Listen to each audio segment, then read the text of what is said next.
समुद्र पर बनी जेल के बाहर एक बहुत ही खास कोठरी है जो अनगिनत सुपर टाइटेनियम मिश्र धातुओं से बना एक लोहे का बक्सा है। इसके अंदर दुनिया का सबसे भयानक और क्रूर मैकेनिकल जॉम्बी कैद है। मोटी लोहे की दीवारों के बावजूद भयानक और डरावना दबाव महसूस किया जा सकता है। लेकिन दुनिया को जीतने की अपनी योजना को पूरा करने के लिए एक आदमी ने अपने डर पर काबू पाया और जॉम्बी के साथ एक सौदा किया। अगर जॉम्बी एक ट्रबलसम महिला से छुटकारा पाने में उसकी मदद करने को तैयार हो जाता है तो वह उसे इस मिश्र धातु के पिंजरे से भागने में मदद करेगा। संयोग से लंदन शहर के शासक जिस महिला का उल्लेख कर रहा था वह वही लक्ष्य थी जिसका जॉम्बी मूल रूप से शिकार कर रहा था। एक समझौते पर पहुंचने के बाद उस आदमी ने तुरंत एक हेलीकॉप्टर उड़ाया और समुद्र पर बनी इस जेल को एक ही तोप के गोले से नष्ट कर दिया। इसके बाद उसने एक छोटे परमाणु बम का उपयोग करके मजबूत टाइटेनियम मिश्र धातु के पिंजरे में एक छेद कर दिया। बाहर निकलने का रास्ता देखकर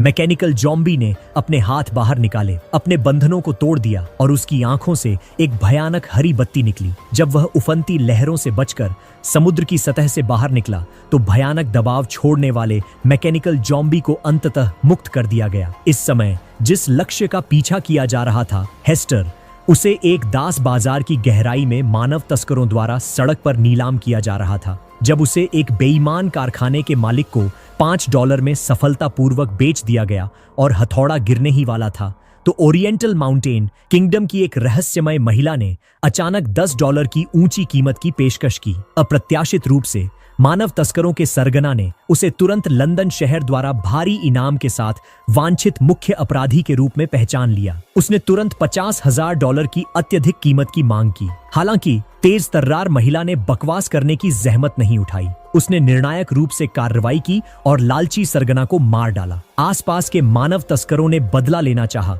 लेकिन वे उसका मुकाबला नहीं कर सके, जिससे नीलामी बाजार में अराजकता फैल गई। हेस्टर ने भी मौके का फायदा उठाकर जमीन पर पड़ी पिस्तौल उठाई और टॉम के बंधन खोल दिए। दास बाजार में व्यापार बाधित हो गया और मुसीबत में पड़ने के डर से मैला ढोने वालों ने अपने मोबाइल घरों को चलाया और जगह से भाग गए। एक पल के सदमे के बाद हेस्टर ने तुरंत टॉम को पकड़ा और अपनी जान बचाने के लिए भागने लगी, क्योंकि वह बचपन में उसके साथ कुछ समय तक रही थी और जानती थी कि मैकेनिकल जॉम्बी कितना शक्तिशाली और भयानक है। दोनों एक यांत्रिक श्रृंखला पर चढ़कर एक मोटर होम पर चढ़ गए, लेकिन अगले ही पल जॉम्बी उनके पीछे आ गया और आसानी से प्लेटफॉर्म पर कूद गया। उसके सामने की रेलिंग कागज की तरह कमजोर थी। यह देखकर कि नीचे एक अथाह खाई है और पीछे का भागने का रास्ता धीरे धीरे आ रहे जॉम्बी द्वारा अवरुद्ध कर दिया गया है, हेस्टर, जिसके पास भागने की कोई जगह नहीं थी, ने निराशा व्यक्त की। ठीक जब जॉम्बी पास आने वाला था तो उसे एक तोप के गोले से उड़ा दिया गया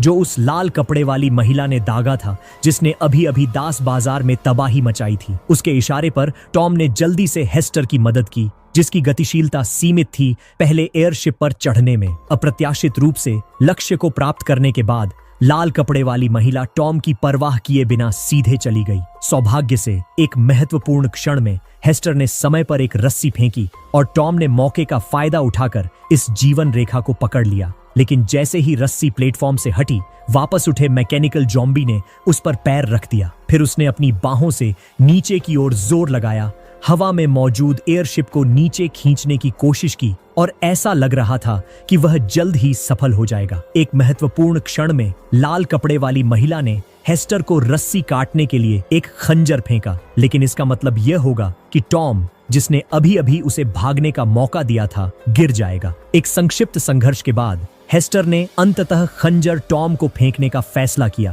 ताकि जॉम्बी के एयरशिप को नीचे खींचने से पहले वह खुद को मुक्त कर सके। जैसे जैसे उनके बीच की दूरी कम होती गई, टॉम ने बिना किसी हिचकिचाहट के अपने नीचे की रस्सी काट दी। जब जॉम्बी यह सोच रहा था कि विमान का पीछा कैसे किया जाए तो उसने पास में एक रिश्तेदार का अंतरिक्ष यान पार्क देखा। खतरे से बचने के बाद दोनों को बादलों के ऊपर तैरते हुए एक आकाश शहर में ले जाया गया। यहाँ लाल कपड़े वाली महिला ने खुलासा किया कि वह हेस्टर की मां की एक दोस्त थी और इन वर्षों में ओरिएंटल माउंटेन किंगडम द्वारा स्थापित एंटी माइग्रेशन अलायंस के लिए काम कर रही थी। पश्चिम के उन मोबाइल किलों के विपरीत जो पूरी तरह से लूट पर निर्भर थे, माउंटेन किंगडम, जो हजारों वर्षों से सुदूर पूर्व में खड़ा है, शांति और मोंगेन सभ्यता को बढ़ावा देता है। हालांकि सदियों से अनगिनत पश्चिमी मोबाइल शहरों ने इस स्वर्ग पर कब्जा करने की कोशिश की है, लेकिन वे सभी माउंटेन किंगडम द्वारा बनाई गई मजबूत महान दीवार के बाहर विफल रहे हैं। हाल ही में एंटी माइग्रेशन अलायंस को निश्चित जानकारी मिली कि लंदन शहर के शासक वैलेंटाइन ने काले बाजार से बड़ी संख्या में प्राचीन प्रौद्योगिकी घटक खरीदे हैं और गुप्त रूप से उस क्वांटम हथियार को फिर से इकट्ठा कर रहा है जिसने एक बार पृथ्वी को खंडित कर दिया था, ताकि माउंटेन किंगडम को तोड़कर दुनिया को एकजुट किया जा सके। और यह सब उस नियंत्रक से संबंधित है जिसे हेस्टर की मां ने 10 साल पहले अमेरिकी खंडहरों से खोदा था। शुरू में उसने उस घातक हथियार को नष्ट करने के लिए एंटी माइग्रेशन अलायंस से निजी तौर पर संपर्क किया था, लेकिन अप्रत्याशित रूप से उसे वैलेंटाइन ने धोखा दिया, जिसके साथ वह दिन रात रहती थी। उस बक्से को छीनने के लिए वैलेंटाइन ने भेष बदलने में भी संकोच नहीं किया। एक संकटपूर्ण क्षण में मां ने हेस्टर को एक आंख के आकार का चाबी का हार दिया और उसे हर कीमत पर अपने साथ रखने के लिए कहा। फिर उसे निर्दयी वैलेंटाइन ने बेरहमी से मार डाला। युवा हेस्टर ने इस त्रासदी को देखा और गुस्से में उसे रोकने के लिए दौड़ी। वैलेंटाइन मुड़ा और उसके चेहरे पर चाकू से वार कर दिया, जिससे एक अमिट निशान रह गया। अपनी मां के संरक्षण में हेस्टर अंततः किसी भी चीज की परवाह किए बिना भाग निकली और अपनी जान बचाई। इसलिए इतने सालों से वह बदला लेने का अवसर तलाश रही थी। हेस्टर को लगा कि वे अच्छे लोगों से मिले हैं, लेकिन उन्हें नहीं पता था कि ऐसी सर्वनाशकारी दुनिया में अस्तित्व का नियम सबसे योग्य व्यक्ति का जीवित रहना है। निश्चित रूप से एक रात के आराम के बाद टॉम ने देखा कि कार रास्ते से भटक गई है और महसूस किया कि कुछ गड़बड़ है। उसने दरवाजा खोलने की कोशिश की, लेकिन पाया कि वह बाहर से बंद था और बाहर से दर्दनाक चीखें आ रही थीं। यह स्पष्ट था कि तथाकथित दयालु लोग भी कुख्यात मानव तस्कर थे। टॉम ने चारों ओर देखा और पाया कि उसके पैरों के नीचे एक रास्ता है। उसे लगा कि उसे भागने का एक तरीका मिल गया है, लेकिन जब उसने लोहे की प्लेट उठाई तो उसका दिल डूब गया। सेंटीपीड टाउन बहुत तेजी से चल रहा था, जमीन से 6 मीटर ऊपर, और जमीन तेज कीलों से भरी हुई थी। अगर वह नीचे कूदने की हिम्मत करता तो वह तुरंत मर जाता। यह उल्लेख नहीं करने के लिए कि हेस्टर अभी भी घायल थी और इतनी कठिन हरकत नहीं कर सकती थी। जब दोनों इस बारे में चिंतित थे तो सेंटीपीड टाउन अचानक रुक गया। भागने में बहुत देर हो चुकी थी। वे बाहर घूम रहे मैला ढोने वाले थे। सभी को बाहर ले जाने के बाद उन्हें पता चला कि उन्हें दासों का व्यापार करने के लिए शुईशू बाजार में लाया गया था। इस भविष्य की दुनिया में यदि आपके पास एक मोबाइल शहर की सुरक्षा नहीं है तो एक बार जब आप शरणार्थी बन जाते हैं तो आपको मैला ढोने वालों द्वारा पकड़ लिया जाएगा और नीलामी के लिए दास बाजार में भेज दिया जाएगा। जब हेस्टर को मंच पर लाया गया तो सभी ने उत्साह दिखाया और बोलियां एक के बाद एक बढ़ती गईं। हेस्टर में दिलचस्पी रखने वाले दास मालिक ने उसे खरीदने और सॉसेज बनाने के लिए एक कारखाने में भेजने की योजना बनाई। ठीक जब हेस्टर को $5 में सफलतापूर्वक नीलाम किया जाने वाला था और हथौड़ा गिरने वाला था, तो एक बहादुर और रहस्यमय महिला समय पर खड़ी हुई और हेस्टर को $50 में खरीदने की पेशकश की। लेकिन नीलामी घर के मालिक ने धोखा दिया और कीमत बढ़ाकर 50,000 कर दी।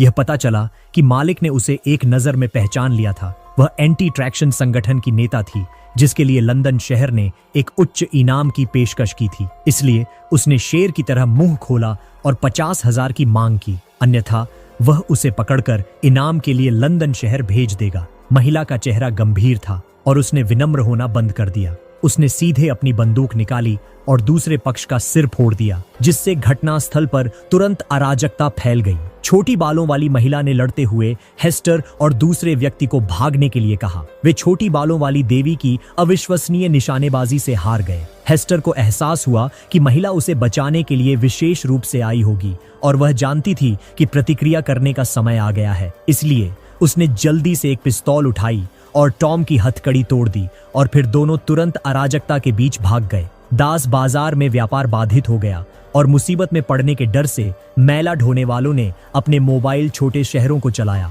और इस परेशानी वाली जगह से हट गए। हेस्टर और दूसरा व्यक्ति भी विशाल पहियों के बीच से गुजरते रहे और थोड़ी सी भी लापरवाही उन्हें अंदर खींच लेती। हालांकि उसी क्षण उनके पीछे से एक भयानक दहाड़ आई। मैकेनिकल जॉम्बी ने गंध का पालन किया और उन्हें पकड़ लिया। जिस क्षण हेस्टर ने मैकेनिकल जॉम्बी को देखा उसने पहली बार आतंक दिखाया। यहाँ के मानव तस्करों की तुलना में मैकेनिकल जॉम्बी सबसे भयानक अस्तित्व था। ऐसा लगता था कि हेस्टर ने मैकेनिकल जॉम्बी के साथ किसी तरह का समझौता किया था, इसलिए उसने जल्दी से टॉम को खींचा और भाग गई। वह जानती थी कि मैकेनिकल जॉम्बी कितना शक्तिशाली है। दोनों ने एक दूसरे के साथ सहयोग किया और यांत्रिक पहियों पर चढ़कर तेजी से अपने सिर के ऊपर एक छोटे से शहर की ओर बढ़े। उन्हें लगा कि वे मैकेनिकल जॉम्बी के पीछा से बच सकते हैं, लेकिन दूसरा पक्ष बिल्कुल भी घबराया नहीं और ऐसे चला जैसे बिल्ली चूहे के साथ खेल रही हो। दोनों ने थोड़ी भी हिम्मत नहीं दिखाई और तेजी से लुढ़कते बड़े पहिए के साथ एक छलांग लगाई। दोनों ने कलाबाजी की ओर बड़ी मुश्किल से एक घर पर चढ़ गए। मैकेनिकल जॉम्बी धीरे धीरे पीछे पीछे चल रहा था और फिर एक छलांग में ऊपर आ गया। दोनों तुरंत डर से कांप गए। फिर मैकेनिकल जॉम्बी धीरे धीरे उनकी ओर चला। संकट के क्षण में एक ग्रेनेड लॉन्चर ने उसे सीधे उड़ा दिया। यह पता चला कि लाल कपड़े वाली महिला ने एक हवाई जहाज उड़ाकर उन्हें बचाया था। उसने दोनों को जल्दी से ऊपर आने के लिए कहा। सज्जन टॉम ने उसे पहले हवाई जहाज पर चढ़ने में मदद की, लेकिन अप्रत्याशित रूप से कैथी को लेने के बाद लाल कपड़े वाली महिला ने उसे छोड़ दिया। कैथी इतनी गुस्से में थी कि उसने उससे सीधे बहस की और फिर महिला के विरोध की परवाह किए बिना उसने टॉम पर एक भांग की रस्सी फेंकी। मैकेनिकल जॉम्बी के आने से 1 सेकंड पहले टॉम नीचे कूद गया और भांग की रस्सी को पकड़ लिया, लेकिन रस्सी का सिरा उसके पैर के नीचे फंस गया। फिर उसने रस्सी को कसकर पकड़ा और उसे जोर से नीचे खींचा। यह देखकर कि हवाई जहाज दुर्घटनाग्रस्त होने वाला था, महिला ने जल्दी से एक खंजर फेंका और उसे रस्सी काटने के लिए कहा, लेकिन वह टॉम को छोड़ने को तैयार नहीं थी, जिसने उसे पहले जहाज पर चढ़ने दिया था। बार बार हिचकिचाने के बाद कैथी ने खंजर उसे फेंकने का जोखिम उठाने का फैसला किया और टॉम ने भी खंजर को मजबूती से पकड़ लिया। मैकेनिकल जॉम्बी ने यह देखा और आज्ञा का पालन करते हुए भांग की रस्सी खींची। सौभाग्य से टॉम ने समय पर रस्सी काट दी और कई लोग भागने में सफल रहे, लेकिन मैकेनिकल जॉम्बी उन्हें इतनी आसानी से कैसे भागने दे सकता था। जल्द ही उसे घर पर एक हवाई जहाज मिला। दूसरी ओर जो कैथी भाग निकली थी वह उत्सुक थी कि लाल कपड़े वाली महिला कौन थी और उसने उन्हें क्यों बचाया। यह पता चला कि मिस फांग उसकी माँ की दोस्त हुआ करती थी। कई सालों से वह पूर्वी माउंटेन किंगडम के लिए काम कर रही थी। यहाँ पहाड़, पानी और बड़े हरे पौधे थे। ये बस प्रलय के दिन की दुनिया में एक स्वर्ग था। हालांकि इतनी खूबसूरत जगह के लिए किसी को लालच करना ही था। जल्द ही उन्हें एक तत्काल संदेश मिला कि लंदन शहर ने माउंटेन किंगडम के खिलाफ युद्ध की घोषणा कर दी है और वे अब मेडुसा नामक एक क्वांटम हथियार पर शोध कर रहे हैं। एक बार जब वे इसे सफलतापूर्वक विकसित कर लेते हैं तो परिणाम अकल्पनीय होंगे और माउंटेन किंगडम भी नष्ट हो जाएगा। सौभाग्य से वैलेंटाइन के पास अभी भी एक बहुत महत्वपूर्ण नियंत्रक की कमी थी और वह नियंत्रक कैथी के हाथों में होने की बहुत संभावना थी। मिस फांग ने उसे ध्यान से सोचने के लिए कहा कि वह चीज कहाँ थी। एक पल के लिए सोचने के बाद कैथी को वास्तव में वह चीज याद आ गई। यह पता चला कि जब वह छोटी थी तो उसकी माँ ने एक नियंत्रण इकाई उठाई थी, लेकिन जल्द ही वैलेंटाइन को इस खबर का पता चल गया, इसलिए उसने उसकी माँ को मार डाला और नियंत्रण इकाई छीन ली। मरने से पहले उसकी माँ ने उसे नियंत्रण इकाई की चाबी दी। कैथी उस चीज के साथ अपनी जान बचाने के लिए भागी, लेकिन युवा होने के कारण वह जल्द ही बेहोश हो गई। जब वह मौत के करीब थी तो गुजरते हुए मैकेनिकल जॉम्बी ने जमीन पर लड़की को देखा। जब वह उसे घर ले जाने की तैयारी कर रहा था तो कैथी के हाथ में नियंत्रक अचानक गिर गया। सौभाग्य से मैकेनिकल जॉम्बी ने उसे समय पर पकड़ लिया, लेकिन उसे नहीं पता था कि यह क्या है, इसलिए वह लड़की को अपने साथ घर ले गया और कैथी को बड़ा किया। उसने लड़की को अपना सबसे दयालु पक्ष दिखाया। यह पता चला कि मैकेनिकल जॉम्बी की भी एक बार एक प्यारी लड़की थी, लेकिन उसे मनुष्यों द्वारा पकड़ लिया गया और उस पर क्रूर परिवर्तन प्रयोग किए गए और उसकी बेटी का कुछ पता नहीं चला। इसलिए कैथी को उठाने के बाद उसने उसे अपनी बेटी की तरह पाला, लेकिन अपनी माँ को खोने के दर्द के बाद कैथी दुखी थी। मैकेनिकल जॉम्बी ने कैथी से वादा किया कि वह उसके सारे दर्द को दूर करने में उसकी मदद करेगा और उसने जो कहा वह लड़की को एक रोबोट में बदलना था। परिवर्तित होने के बाद लोग भावनाहीन हो जाएंगे और वे दर्दनाक यादें भी गायब हो जाएंगी। एक पल के लिए सोचने के बाद कैथी ने खुशी खुशी स्वीकार कर लिया। उसने अतीत को भूलने और एक भावनाहीन रोबोट बनने का फैसला किया, लेकिन बीच में उसे याद आया कि उसकी माँ का बदला अभी तक नहीं लिया गया था, इसीलिए कैथी चुपके से भाग गई। जब मैकेनिकल जॉम्बी को पता चला तो वह गुस्से में था। यह महसूस करते हुए कि उसने अपना वादा तोड़ा था, इसलिए मैकेनिकल जॉम्बी कैथी का पीछा कर रहा था। बात करते करते वे एंटी ट्रैक्शन अलायंस बेस पर पहुंचे, जो एक हवाई किला था। यहां उन्होंने लंदन को व्यापारियों पर हमला करने से रोकने के तरीके पर चर्चा की, लेकिन इससे पहले कि हर कोई एक जवाबी उपाय के साथ आ पाता, टीम के साथी को एक तत्काल संदेश मिला कि वैलेंटाइन का ब्लैक टेक हथियार मेडुसा सफलतापूर्वक विकसित हो गया है और अब पूर्वी माउंटेन किंगडम की ओर बढ़ रहा है। कुछ घंटों के भीतर वे अपने गंतव्य पर पहुंच जाएंगे और माउंटेन किंगडम भी नष्ट हो जाएगा। इससे भी बुरी बात यह थी कि एक गर्म हवा का गुब्बारा तेजी से उनकी ओर आ रहा था। इसके बाद कमरे की सारी बत्तियां बुझ गईं और मैकेनिकल जॉम्बी सीधे तंबू में घुस गया। हालांकि जॉम्बी का एक पैर उड़ गया था, लेकिन वह इस वजह से नहीं रुका। उसे नहीं पता था कि कैथी ने उस समय अपना वादा क्यों तोड़ा। टॉम ने यह देखा और सीधे दौड़ा, लेकिन उसे जमीन पर जोर से पटक दिया गया और फिर उसने टॉम को अपने पैर से कसकर दबा दिया। कैथी ने यह देखा और तेजी से दौड़ी। उससे टॉम को बख्शने की भीख मांगी। अपनी बेटी को किसी की रक्षा के लिए अपनी जान छोड़ने को तैयार देखकर वह जान गया कि उसे आखिरकार फिर से सहारा मिल गया है, इसलिए उसकी आंखों की रोशनी चली गई। उसने आखिरकार अपने दिल में अपनी जिद छोड़ दी और उसका शरीर जो टिका हुआ था अब और नहीं टिक सका। अपने जीवन के अंतिम क्षण में उसने वह हार लौटा दिया जो उसने छोड़ा था और उसे बताया। इसके साथ ही विशाल आकाश शहर उसके साथ नष्ट हो गया। जीवित बचे गठबंधन के सदस्य माउंटेन किंगडम में भाग गए। उन्होंने अंततः पौराणिक अविनाशी माउंटेन किंगडम की दीवार को देखा, जिसने अनगिनत हजारों मील के शहरों को दफन कर दिया था। लंदन शहर का कमांडर भी अंतिम लामबंदी कार्य कर रहा था। एक नई विश्वनाशक लड़ाई शुरू होने वाली थी। वे सफलतापूर्वक माउंटेन किंगडम के अंदर प्रवेश कर गए। कमांडर ने माउंटेन किंगडम के गवर्नर को स्थिति की सूचना दी। लंबे समय तक शांति के लिए उसे गठबंधन के बेड़े को पहले हमला करने का आदेश देना पड़ा। लाल चेतावनी बज उठी और सभी हवाई जहाज निकल पड़े। लंदन शहर के क्वांटम हथियार भी अंतिम चार्जिंग चरण में प्रवेश कर गए। कमांडर के आदेश के साथ सभी बेड़े और शहर की दीवारें पलक झपकते ही नष्ट हो गईं और शहर तुरंत अराजकता में डूब गया। सौभाग्य से अंतिम क्षण में उसने अपनी मां द्वारा छोड़े गए हार में मेडुसा प्रक्रिया को रद्द करने की कुंजी पाई। उसने एकमात्र आशा भी देखी। वह लंदन शहर में घुसपैठ करने के लिए शेष कुछ हवाई जहाजों को व्यवस्थित करने की तैयारी कर रहा था। जल्द ही मेडुसा का दूसरा हमला आया और उनके हवाई जहाज के शीशे भी शक्तिशाली शॉक वेव से टूट गए। टीम के सदस्यों के आत्मघाती कवर के तहत वे सफलतापूर्वक निषिद्ध द्वार में घुस गए। उसने शांति से उसे सामने के दरवाजे पर सिग्नल का इंतजार करने का निर्देश दिया और उसे ऊपर से कवर करने के लिए एक हवाई जहाज उड़ाने की व्यवस्था की। कमांडर ने अंतिम हमले की व्यवस्था करने के बाद वह छत पर आया और आमने सामने की लड़ाई शुरू कर दी। उसने मौके का फायदा उठाया और चर्च में घुस गया। उसके लिए समय खरीदने के लिए उसने कमांडर को अपने जीवन के साथ रोकने का फैसला किया। अंतिम क्षण में क्वांटम हथियार को सफलतापूर्वक बंद कर दिया गया। हालांकि इच्छा से अंधे कमांडर ने अभी भी हार नहीं मानी। अपनी बेटी की सलाह के बावजूद उसने पूरे लंदन शहर को एक हथियार के रूप में इस्तेमाल करने पर जोर दिया। सीधे माउंटेन किंगडम की शहर की दीवार को तोड़ दिया। पूरी तरह से निराश होकर बेटी ने पीछे रहने का फैसला किया। जब वह देख रही थी कि सभी ड्राइविंग कर्मियों को बेरहमी से मार दिया जा रहा है और वह अनिश्चित थी कि क्या करना है, तो जो आसपास चक्कर लगा रहा था उसने उससे संपर्क किया। लड़की ने लंदन शहर के इंजन का दरवाजा खोल दिया।